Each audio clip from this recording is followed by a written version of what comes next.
अपन start करेंगे। अपन ने start किया हुआ था कैश बुक, ठीक है। कैश बुक में अपन ने सबसे पहले पढ़ा पेटी कैश बुक, उसके बाद अपन ने सेकंड पढ़ा सिंपल कैश बुक, ठीक है। सिंपल कैश बुक के बाद अब अपन पढ़ेंगे cash book with cash and bank column,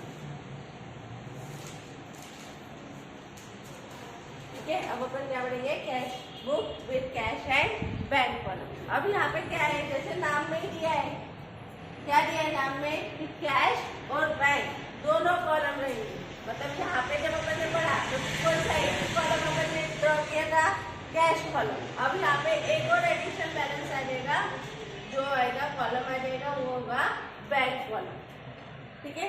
bank column जब निकाला जाता है तो ऐसी सिचुएशन में सभी बैंकिंग ट्रांजैक्शंस इस बैंक कॉलम में रिकॉर्ड किए जाते हैं। क्या किए जाते हैं, सारे बैंकिंग ट्रांजैक्शंस बैंक कॉलम में रिकॉर्ड किए जाते हैं। जैसे कि अब अपन ने फॉर्मेट देखा था, ठीक है। फॉर्मेट में डेट कॉलम देखा, रिसिप्ट कॉलम देखा, रिसिप्ट नंबर, LF कॉलम।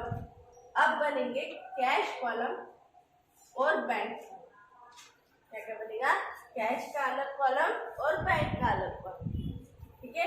उसके बाद इधर भी देखा डेट कॉलम, फिर पेमेंट, फिर वाउचर नंबर, फिर LF, फिर कैश, और अब यहाँ पे आगे बनेगा बैंक।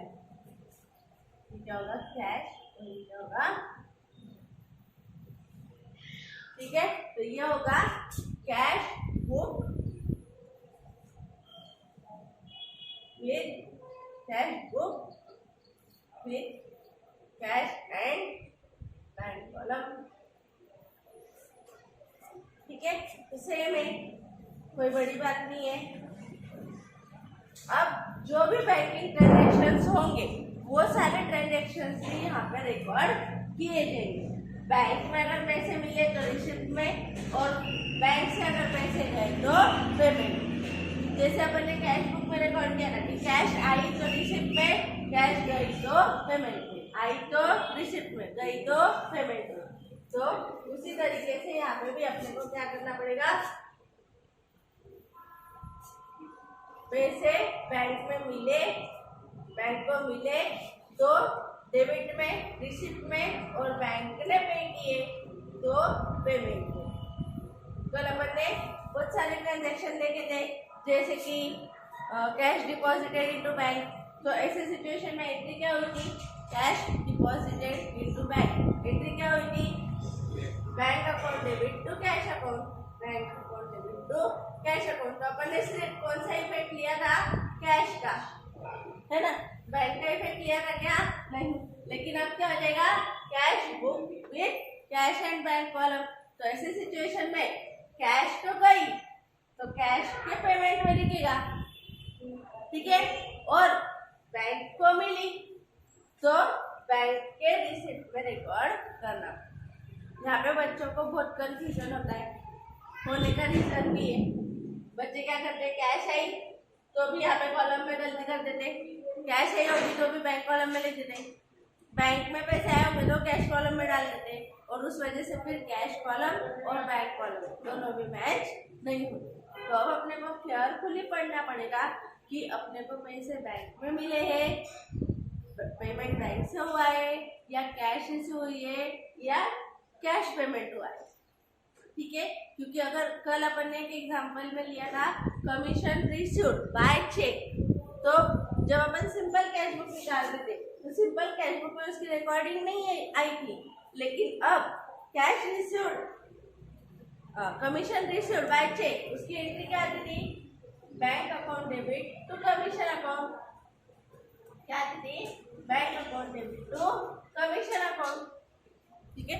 ऐसी सिचुएशन में कल सिंपल कैश बुक होने के कारण अपन ने इस एंट्री को रिकॉर्ड नहीं किया था, लेकिन अब cash book with cash and bank column होने की वजह से ये बैंक कॉलम, बैंक क्या है? रिसीवर। तो यहाँ पे आएगा टू कमीशन, और रिकॉर्ड करते हो तब कैश नहीं, बैंक कॉलम में अपने को लिखना पड़ेगा।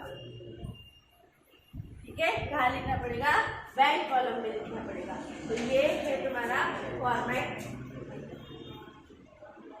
सबसे पहले तो इस फॉर्मेट को लिखो, फिर मैं बताती कि कौन से बिजनेस ट्रांजेक्शन बैंक से रिलेटेड होंगे और वो कहाँ रिकॉर्ड होंगे, और कैश से रिलेटेड होंगे वो कहाँ रिकॉर्ड होंगे, और कितने टाइप के बैंकिंग ट्रांजेक्शंस होते हैं। ठीक है, तो इतना ड्रॉ करो, ये मत लिखना, बस इतना ड्रॉ करके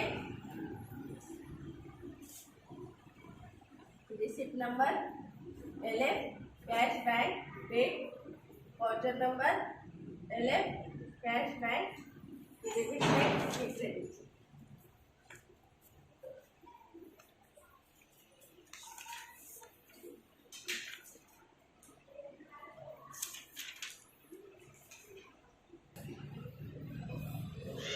हो गया। उसके बाद देखो, अगर मैंने नोट्स तुम लोगों को भेजी है, नोट्स तो तुम लोग देखे होंगे ही, बट उस नोट्स में क्या क्या दिया है वो अपन देखते हैं। इसको तुम लोगों ने ऐसे लिखा होगा तो ठीक है, नहीं तो सिर्फ इतना नाम डाल सकते थे, cash book with cash and bank column, और ये फॉर्मेट। ठीक है,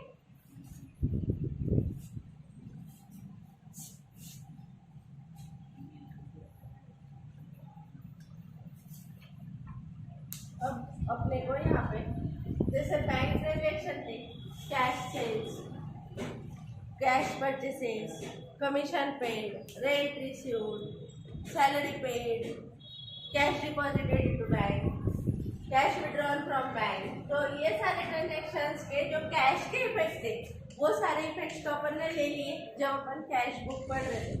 ठीक है, अब अपने को क्या ऐड कर देना है? कैश के साथ बैंक कॉलम। अब ऐसी सिचुएशन में कैश का अगर ओपनिंग दिया है, ओपनिंग बैलेंस ऑफ कैश, मतलब कैश इन हैंड दिया है, कैश इन हैंड दिया है, तो कहाँ रिकॉर्ड करते अपन? कैश बुक के डेबिट में। कहाँ रिकॉर्ड करते? कैश बुक की डेबिट में। क्या नाम से रिकॉर्ड करते? To balance brought down. देखो पीछे जाके देखना एग्जाम्पल्स में, कैश बुक के तो अपन ने डेबिट साइड में लिखा है, कैश बुक की डेबिट साइड में लिखा है टू बैलेंस ब्रॉट डाउन। ठीक है, अगर बैंक का बैलेंस है, ठीक है, ये कैश इन हैंड था, ओपनिंग बैलेंस ऑफ बैंक दिया है, अब तुमको गिवन होगा बैंक बैलेंस या फिर cash at bank, cash at क्या? बैंक। मतलब तुमको क्या दिया है? जो कैश बैंक में है, ठीक है, तो ये काय का बैलेंस है? बैंक का बैलेंस है। ये कहाँ से पता चलता है? इसको पासबुक से देखना पड़ता है, बैंक का पासबुक होता है ना, उस पासबुक से ही देखना पड़ता है कि अपने में कितने पैसे बैंक में है। ठीक है, तुमको एग्जाम्पल में गिवन होगा कि opening balance cash at bank passbook में, पासबुक के हिसाब से या फिर अपने कैलकुलेशंस के हिसाब से ये दिया होगा। तो कैश एट बैंक तुम लोगों को कहाँ रिकॉर्ड करना पड़ेगा? कैश बुक में। कौन सी साइड में? डेबिट साइड में। लेकिन बैंक कॉलम में, ठीक है, ये क्या में रिकॉर्ड करोगे? To balance brought down. Particulars में क्या लिखोगे? To balance brought down. लेकिन रिकॉर्डिंग क्या होगी? रिकॉर्ड एट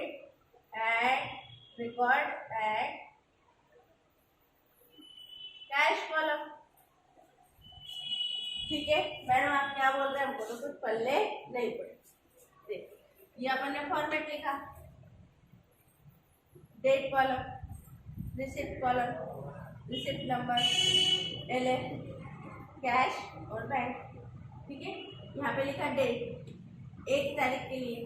तुम लोगों को स्टार्टिंग में दिया एग्जाम्पल के स्टार्टिंग में 1 तारीख को कि कैश इन हैंड ₹50,000 है, कितना है, कैश इन हैंड 50,000 और कैश एट बैंक कितना है 60,000। कितना है, कैश इन हैंड 50 और कैश एट बैंक 60। तो अब ये कौन सा बैलेंस है, बैलेंस इन हैंड है, मतलब पैसे अपने पास इतने हैं, बैंक में 60,000 है और कैश में 50,000 रुपए, तो वो डेबिट बैलेंस है। कौन सा बैलेंस है, इसको कौन सा बैलेंस बोला जाता है, डेबिट बैलेंस बोला जाता है। कौन सा बैलेंस बोला जाता है, डेबिट बैलेंस। ये भी कौन सा बैलेंस है, डेबिट बैलेंस। कैश का कभी भी क्रेडिट बैलेंस नहीं होता है, कैश का कभी भी क्रेडिट बैलेंस नहीं होता है, कैश कभी भी निगेटिव नहीं हो सकती। लेकिन बैंक का कभी कभी क्रेडिट बैलेंस भी होता है, जिसको अपन बोलेंगे बैंक लोन या तो बैंक ओवरड्राफ्ट। ठीक है, ये क्या होता है, यहाँ पर बात करेंगे। ठीक है, तो कभी कभी बैंक का क्या हो सकता है, क्रेडिट बैलेंस भी हो सकता है, लेकिन कैश का कभी भी क्रेडिट बैलेंस नहीं होता है। ठीक है, तो अगर तुमको दिया है cash in hand and cash at bank, इसका मतलब है वो डेबिट बैलेंस की बात कर रहे हो, और इस वजह से अपने को क्या करना है, रिसीप्ट साइड में टू बैलेंस ब्रॉट डाउन लिखना है। कैश का ओपनिंग बैलेंस कितना था, कैश कॉलम में लिखेंगे 50,000 और बैंक कॉलम में लिखेंगे 60,000। ये मैं यहाँ से बोलना चाहूँ कि अगर कैश का ओपनिंग कैश इन हैंड दिया है 50,000, तो वो डेबिट साइड में, कैश बुक की डेबिट साइड में to balance brought down cash column में रिकॉर्ड होगा। ठीक है, और बैंक है तो cash at bank to balance brought down के साथ बैंक कॉलम में रिकॉर्ड किया जाएगा। पक्का, इस तरीके से इसकी रिकॉर्डिंग होगी। कौन से साइड में, रिसिप्ट साइड में। पेमेंट साइड में कुछ जाएगा क्या, नहीं। ठीक है,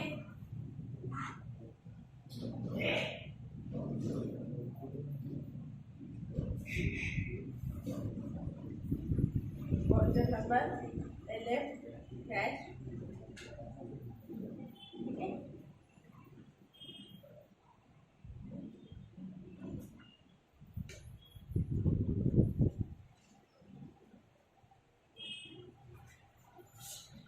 लिखो।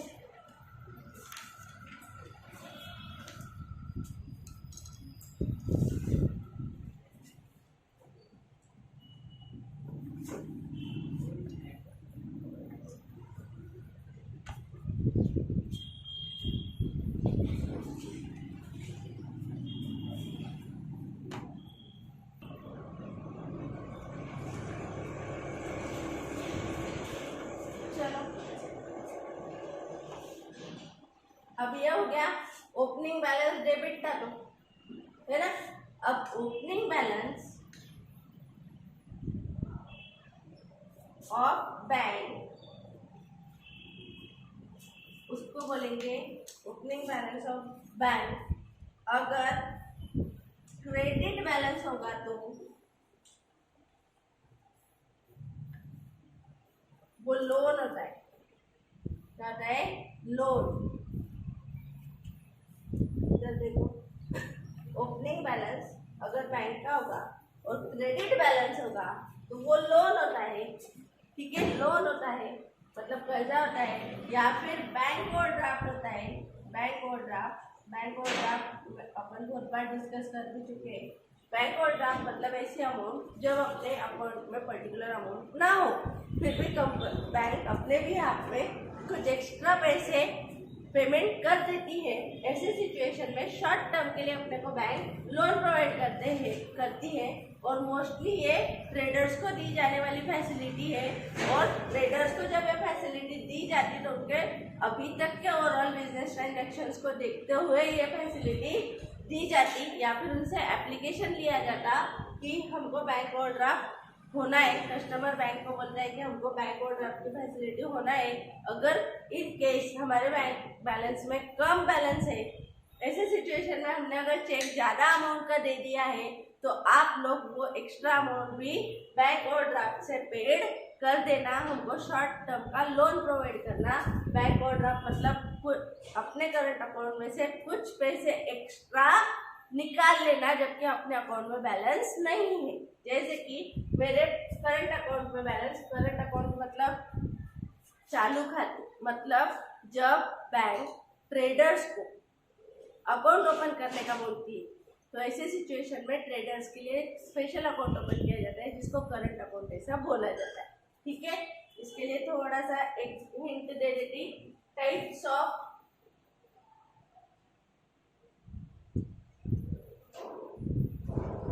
बैंक। ठीक है, इसमें सबसे पहले नंबर पे तुमने सुन के रखा होगा सेविंग अकाउंट। क्या सुन के रखा होगा? Saving account. सेकेंड तुमने सुना होगा करंट अकाउंट, करंट अकाउंट। ठीक है, तीसरा recurring deposit account,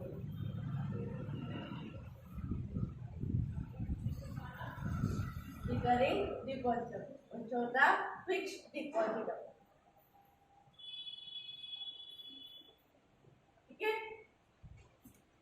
saving account ये सैलरीड पर्सन या हाउस होल्ड या घरगुती लोगों के लिए अपनी बचत करने के लिए बनाया जाता है, या फिर बैंक जो जिनका रोज ट्रांजेक्शन नहीं है, जिनको अपने एक्स्ट्रा पैसे बैंक में रखने हैं, उनके लिए अकाउंट होता है, इसलिए इसको बचत खाता ऐसा बोला जाता है। लोगों के बीच सेविंग करने की, बचत करने की आदत लगे और वो बचत घर में न करके वो बैंक में सेव करे, इसलिए ये सेविंग अकाउंट ओपन किया जाता है।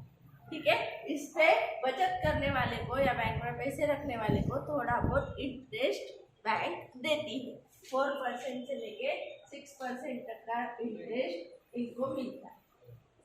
ठीक है, पर एनम मतलब दर वर्ष। ठीक है, फिर करंट अकाउंट, करंट अकाउंट को बोला जाता है चालू खाते। कोई भी व्यापारी दिन भर में बहुत सारे बिजनेस ट्रांजैक्शन करता है। सेविंग अकाउंट से अपन बहुत सारे बिजनेस ट्रांजैक्शन नहीं कर सकते। सेविंग अकाउंट में कुछ रिस्ट्रिक्शंस है, रिस्ट्रिक्शन है मतलब उनको रोका गया है। वो महीने में 3 बारी कैश विड्रॉ कर सकते, 2 बारी कैश डिपॉजिट कर सकते, 25,000 से ज़्यादा कैश डिपॉजिट नहीं कर सकते। ऐसे बहुत सारे रूल है सेविंग अकाउंट के लिए। अगर किया तो फिर बैंक चार्जेस लगा देती है। पर करंट अकाउंट ये स्पेशली ट्रेडर के लिए, व्यापारियों के लिए ओपन किया जाने वाला अकाउंट है, जिसको करंट अकाउंट ऐसा बोला जाता है। ये व्यापारी खाता बोल के भी पहचाना जाता है। ठीक है, इसमें कितनी भी बार और कितनी भी अमाउंट अपन जमा करवा सकते हैं और कितनी भी बार विड्रॉ कर सकते हैं। यह फैसिलिटी इस करंट अकाउंट होल्डर को दी जाती है। तो व्यापारियों को बहुत बड़ी बड़ी अमाउंट दिन भर में मिलती है, वो जाके पूरी कैश जमा कर सकते हैं। उनको अचानक किसी का पेमेंट करना है तो विड्रॉ कर सकते हैं, वापस डिपॉजिट विड्रॉ, डिपॉजिट विड्रॉ, हजारों टाइम ये दिन भर में, महीने भर में पैसे डाल सकते हैं और विड्रॉ कर सकते हैं। ये इसका फायदा है, इसलिए इसको व्यापारी खाता या चालू खाता या करंट अकाउंट इस नाम से पहचाना जाता है। इस पे कोई भी इंटरेस्ट रेट नहीं दिया जाता, क्योंकि बैंक श्योर ही नहीं देती है कि ये पैसे अपने को यूज करने मिलेंगे या नहीं मिलेंगे। ठीक है, मेरा सेविंग अकाउंट है, रोज में जाती पैसे विड्रॉ करके आती क्या? नहीं। रोज जाती डिपॉजिट करती क्या? नहीं, क्योंकि इतने फ्रिक्वेंटली ट्रांजेक्शन्स नहीं है।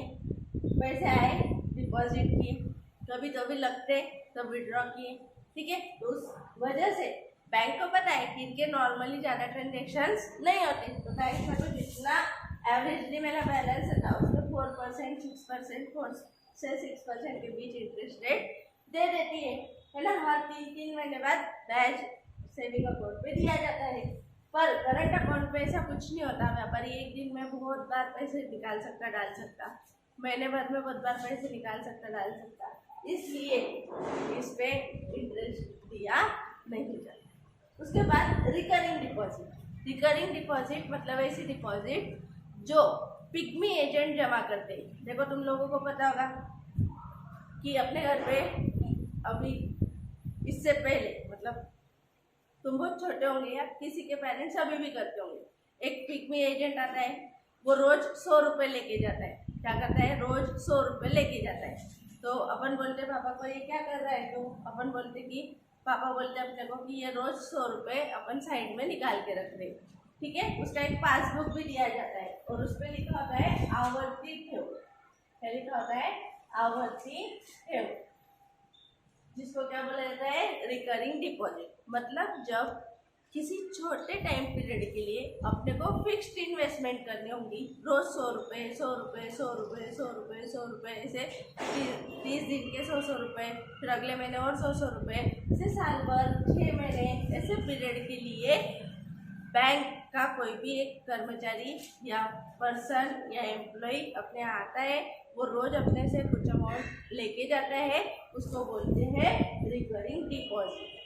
ठीक है, इसका पीरियड 6 महीने तक। तुमने आज अकाउंट ओपन किया रिकरिंग डिपॉजिट का, आज से तुमको 100 रुपये 20 रुपये 50 रुपये 200 रुपये 1000 रुपये तुम हर दिन, हर हफ्ते, हर 15 दिन के या हर महीने के ऐसे अपने अपने टाइम स्लॉट के हिसाब से इस पर्टिकुलर अकाउंट में डाल सकते हैं। ठीक है, और उसका जो भी पीरियड रहेगा तुमने डिसाइड किया हुआ, उतने पीरियड के लिए ये डिपॉजिट रखी जाती है। इसको बोला जाता रिकरिंग डिपॉजिट। रोज की रोज छोटी छोटी सेविंग्स कर। ठीक है, और इस पर भी इंटरेस्ट दिया जाता है, थोड़ा ज़्यादा दिया जाता है, 6 to 7%। और फिक्स डिपॉजिट तो सबको मालूम है, अपने बहुत सारे पैसे एक साथ बैंक में रख के आना, 2 साल 3 साल 5 साल 10 साल के लिए रख के आना, उसको फिक्स डिपॉजिट ऐसा बोलते हैं। ठीक है, तो यहाँ पे अपने को जो अकाउंट स्टडी करना है वो है करंट अकाउंट। जो अपन किसकी बुक्स ऑफ अकाउंट्स मेंटेन कर रहे हैं? ट्रेडर की। किसकी? ट्रेडर की। और ये जो बैंक ओवरड्राफ्ट की फैसिलिटी है किसको दी जाती है? ट्रेडर को। कौन से अकाउंट पे दी जाती है? करंट अकाउंट होल्डर को ही बैंक ओवरड्राफ्ट की फैसिलिटी दी जाती। मेरे लिए बैंक ओवरड्राफ्ट की फैसिलिटी नहीं देगी क्योंकि मेरा सेविंग अकाउंट है। ठीक है, तो व्यापारियों का देना देने के लिए कभी कभी बैंक ओवरड्राफ्ट फैसिलिटी प्रोवाइड करती है। तो इस वजह से बैंक का क्या हो जाता है? Negative balance. मतलब बैंक के करंट अकाउंट में थे स्टार्टिंग में 50,000, लेकिन व्यापारी ने एक चेक दे दिया 60,000 का। कितने का दे दिया? 60,000 का। अब ऐसे सिचुएशन में रिसिप्ट तो कितनी दी? बैलेंस कितना था? ओपनिंग बैलेंस 50, लेकिन पेमेंट कितने का हो गया? Payment to X. ठीक है, एक्स कोई पर्सन था, क्रेडिटर्स था, उसको पेमेंट कर दिया। अब ऐसे सिचुएशन में जब तुम बैंक कॉलम को क्लोज करोगे तो इधर पेमेंट कितना हुआ? पेमेंट साइड में 60,000 और था कितना ऑलरेडी बैलेंस? 50,000। अब तुमने 10,000 क्या कर दिए? बैंक से ज्यादा विड्रॉ कर लिए, तो ये आ गया तुम्हारा टू बैलेंस क्रेडिट। अब ये बैलेंस क्रेडिट बैलेंस है। देखो, क्रेडिट बढ़ी है, डेबिट में बैलेंस कितना बढ़ रहा है, मतलब ये क्रेडिट बैलेंस है।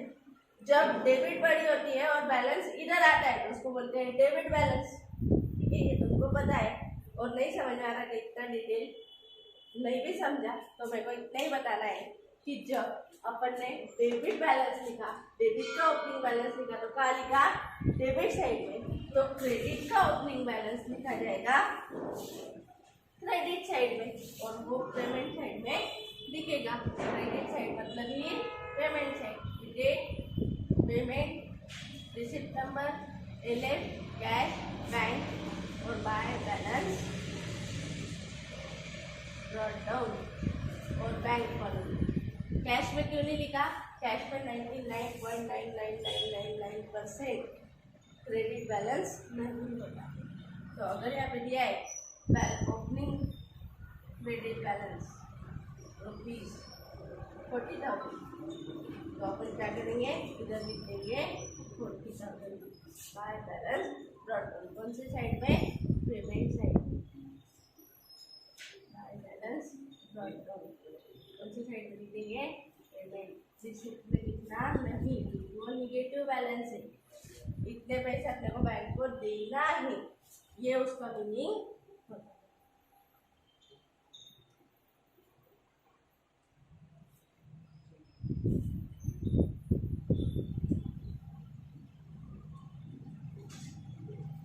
Receipt number, cash, bank.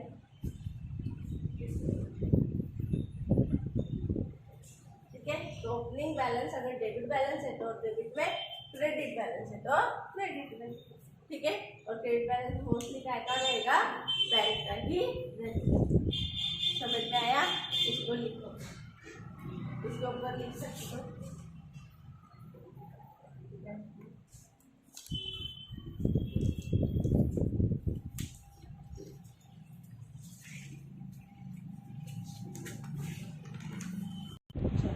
गया।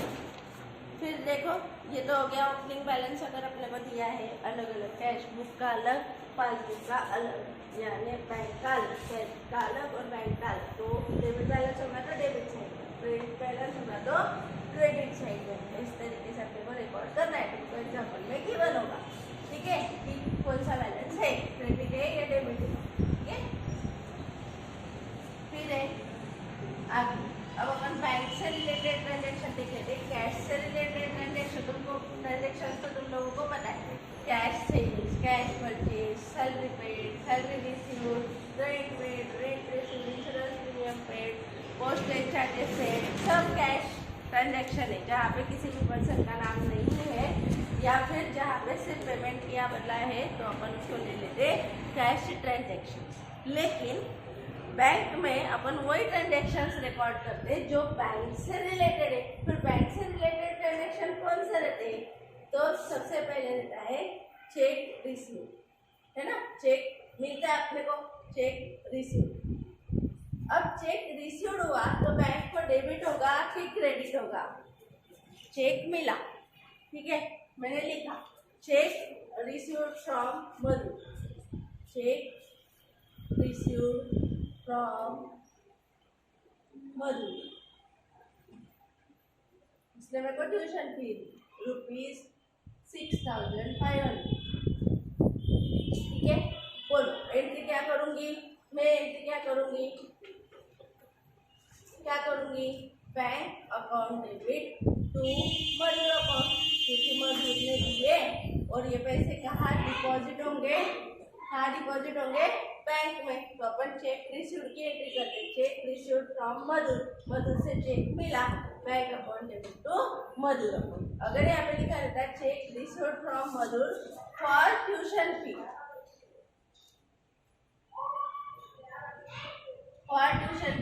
तो ऐसे सिचुएशन में एंट्री क्या होगी, bank account debit to tuition fees account. Question आएगा मैम ऐसा क्यों, है ना, ऐसा क्यों, ऐसा इसलिए क्योंकि सिर्फ मधुर लिखा है, तो ऐसा है कि मधुर ने मेरे को उधार दिया हो। लेकिन अगर मधुर ट्यूशन फी ले रही है तो मेरी क्या है, इनकम, इसलिए फिर मेरे को क्या रिकॉर्ड करना पड़ेगा, एज ए इनकम उसको रिकॉर्ड करना पड़ेगा। फिर मधुर को मेरे को देना नहीं है ना, अगर ट्यूशन फी रिसीव कर रही हो तो मधुर को मेरे को देना नहीं। ये ट्रांजेक्शन अगर होता है तो ये एंट्री, अगर ये नहीं है, ठीक है, ट्यूशन फी नहीं है तो सिर्फ ये, ठीक है। अब बैंक को यहाँ पे क्या हुआ, देखो डेबिट हुआ कि क्रेडिट हुआ, डेबिट हुआ, बैंक को क्या हुआ, डेबिट हुआ। तो अगर अपन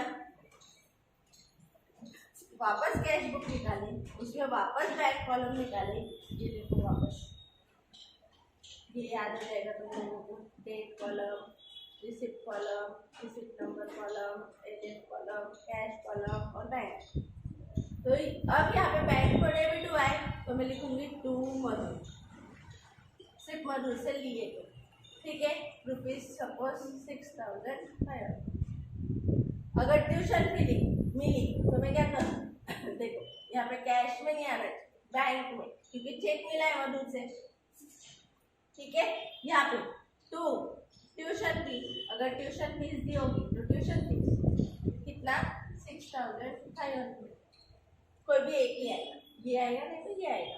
मैं सिर्फ बता रही हूँ अगर ये एंट्री की है तो यहाँ पे टू मधुर पर्टिकुलर आएगा, क्योंकि मधुर से मैंने उधार लिए 6,500। अगर मधुर ने ट्यूशन फी दी तो मेरी ट्यूशन फीस की इनकम है, इसलिए मैं एंट्री करूंगी बैंक टू ट्यूशन फी।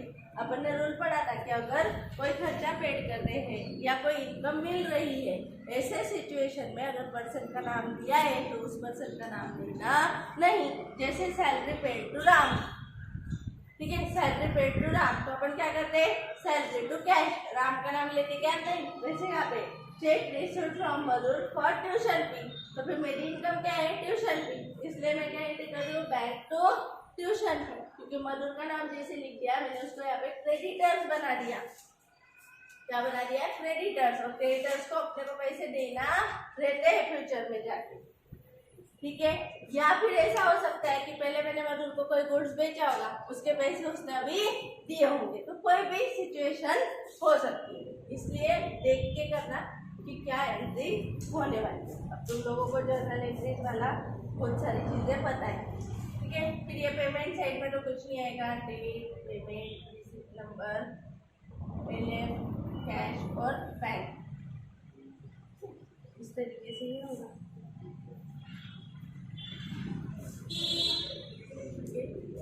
उसके बाद अब ये तो हुआ चेक रिसीप्ट, पर चेक के दो टाइप होते हैं। कौन से टाइप होते हैं? चेक के कितने टाइप होते हैं? दो। एक कौन सा होता है? क्रॉस चेक, और एक कौन सा होता है? बियरर। अगर एग्जाम्पल में गिवन है कि बियरर चेक है, तो ऐसे सिचुएशन में उसको कैश ट्रीट किया जाता है। क्या ट्रीट किया जाता है? कैश ट्रांजैक्शन, मतलब कैश मिली ऐसा ही माना जाता है। और अगर क्रॉस चेक मिला है तो माना जाता है कि बैंक में पैसे डिपॉजिट होंगे, क्योंकि क्रॉस चेक का मतलब क्या है? क्रॉस चेक मतलब एक चेक होता है जिसके ऊपर ऐसी दो लाइन मार दी जाती है और लिख दिया जाता है अकाउंट पे, ठीक है, इसको बोला जाता है क्रॉस चेक, ठीक है। चेक इधर डेट होती है, इधर साइन होती है कस्टमर की, इधर बैंक का अकाउंट नंबर, इससे सब कुछ होता है, और पे टू डैश है ना, इन वर्ड्स जैसे रुपीस साइन होती है, ठीक है। ये रह गया, ये क्या अपना चेक, ठीक है। तो इसमें दो लाइन लगी है अकाउंट पे ही, तो इसके पैसे कहाँ जाएंगे? जिसका नाम लिखा है उसके अकाउंट में डिपॉजिट होंगे। लेकिन बेयरर चेक पे ये दो लाइन नहीं होती है। जो पर्सन का नाम इसमें लिखा है वो पर्सन या कोई और पर्सन क्या कर सकता है? वो पर्सन या कोई और पर्सन क्या कर सकता है? उसके पैसे ले लेता है। बेयरर चेक ये साइन नहीं है, ठीक है। और क्रॉस चेक में क्या कर दिया जाता है? ये क्रॉस कर दिया जाता है। इसका मीनिंग है कि इसके पैसे जिसका नाम लिखा है उसके अकाउंट में डिपॉजिट होंगे, और बियरर है ये क्रॉसिंग नहीं है, तो जिसका नाम लिखा है या जो पर्सन इसको लेके जाएगा उसको इसके पैसे दे दिए जाते हैं। इसलिए बियरर चेक को क्या माना जाता है? कैश चेक, मतलब कैश रिसीव। और क्रॉस चेक को क्या माना जाता है? क्रॉस चेक की हर एंट्री कहाँ होती है? बैंक में, ठीक है। अगर बियरर चेक मिला है तो कैश मिली ऐसा मानना, और क्रॉस चेक मिला है तो बैंक में ट्रांजैक्शन रिकॉर्ड, ठीक है। मैम अगर हमको दिया नहीं है कौन सा चेक है, अगर हमको दिया नहीं है कि कौन सा चेक है, तो ऐसे सिचुएशन में जो अपनी नॉर्मल एंट्रीज अपन करते हैं उस तरीके से अपन एंट्रीज करेंगे, ठीक है। Cheque received from Madhur bank to Madhur, ठीक है, पक्का।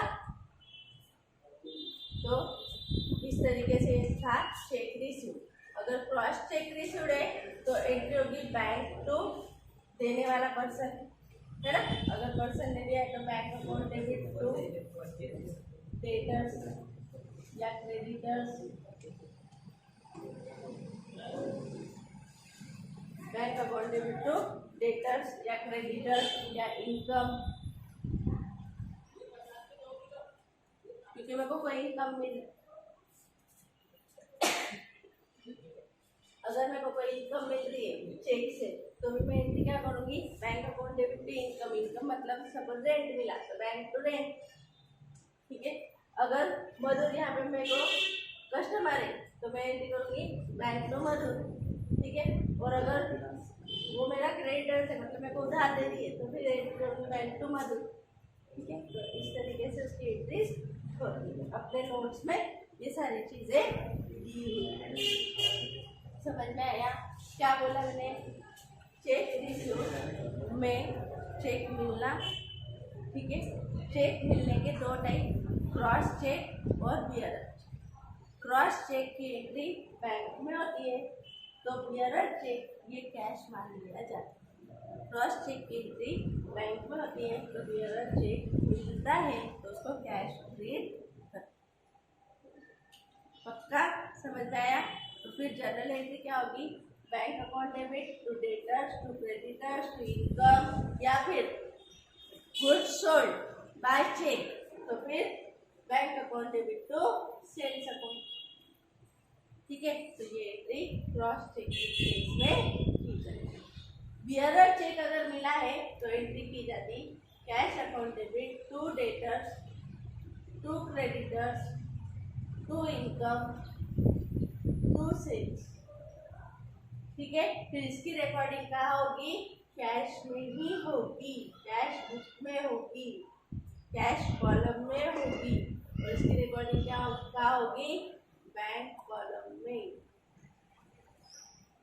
ये क्या होगी, कैश कॉलम में।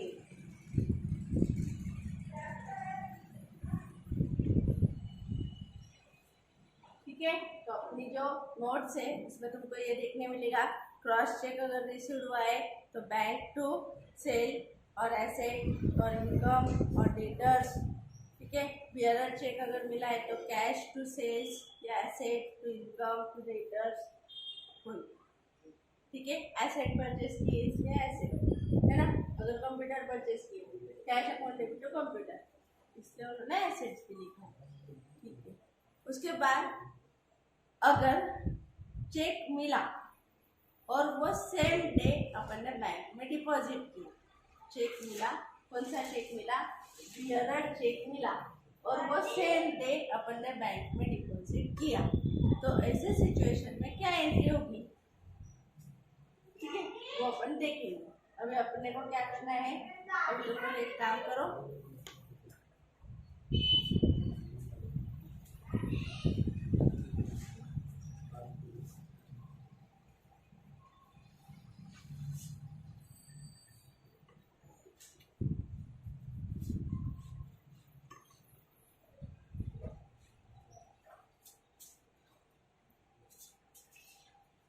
check received if cross check received, if cross check received entry क्या करेंगे, बैंक अकाउंट डेबिट तो किससे मिला, डेटर से मिला मतलब कस्टमर से मिला, क्रेडिटर से मिला मतलब सप्लायर से मिला, ये कस्टमर का नाम, ये सप्लायर, क्रेडिटर्स मतलब सप्लायर, सप्लायर मतलब जो माल देते हैं वो। ठीक है, या फिर लोन देते हैं वो, लोन प्रोवाइड करते हैं वो। ठीक है, उसके बाद इनकम, इनकम के अलग अलग तरीके कर रहे हैं, कमीशन, सैलरी, या फिर कोई एसेट परचेस सोल्ड किए, एसेट सोल्ड किए तो अपने को पैसे मिले चेक से। ठीक है, तो क्रॉस चेक मिला तो entry bank to debtors to creditors to income to asset to sales.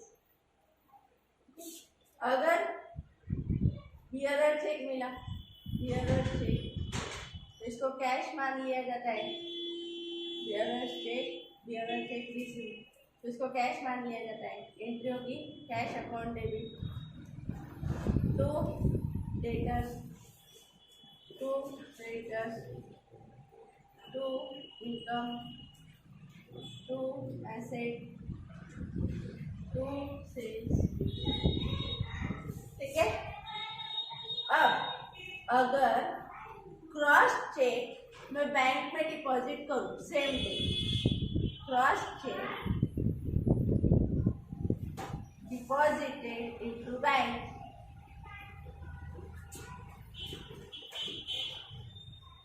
तो एंट्री होगी नो एंट्री, क्योंकि अपन जब क्रॉस चेक रिसीव करते हैं तो ऑलरेडी बैंक को डेबिट कर देते हैं। लेकिन अगर बियरर चेक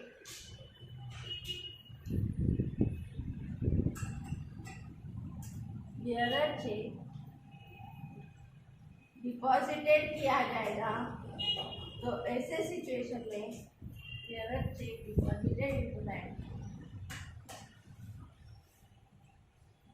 ऐसे सिचुएशन में एंट्री होगी bank account debit to cash, bank account debit to cash. क्यों, क्योंकि जब बियरर चेक मिला था तो अपन ने काय में एंट्री की थी पेंशन। लेकिन इसके पैसे अब अपन कहाँ डिपॉजिट करके आ जा रहे हैं, बैंक में। तो अपने को बैंक का बैलेंस क्या करना पड़ता है, बढ़ाना पड़ता है। ठीक है, तो आज के लिए इतना ही, रुकते। यही बहुत जड़ है, इसको एक दो बार हम लोगों को और पढ़ना पड़ेगा। ठीक है, क्योंकि अच्छा टॉपिक है, इजी तो बिल्कुल भी नहीं है। और ये टॉपिक जितना अच्छा समझ में आएगा, आगे जाके बैंक रिकन्सिलिएशन स्टेटमेंट नहीं अच्छे से समझ में आएगा। बट मतलब इसके डायरेक्टली एग्जाम्पल स्टार्ट करूँ तो ज़्यादा इजी ये टॉपिक है, बट मैं चाहती हूँ कि इंटरेस्ट भी तुम लोगों को साथ के साथ आए, इसलिए मैं इंटरेस्ट पे ज़्यादा से ज़्यादा फोकस करने की कोशिश करती हूँ। ठीक है, तो देखते अपन कल इसके आगे का पढ़ेंगे। ये भी अगर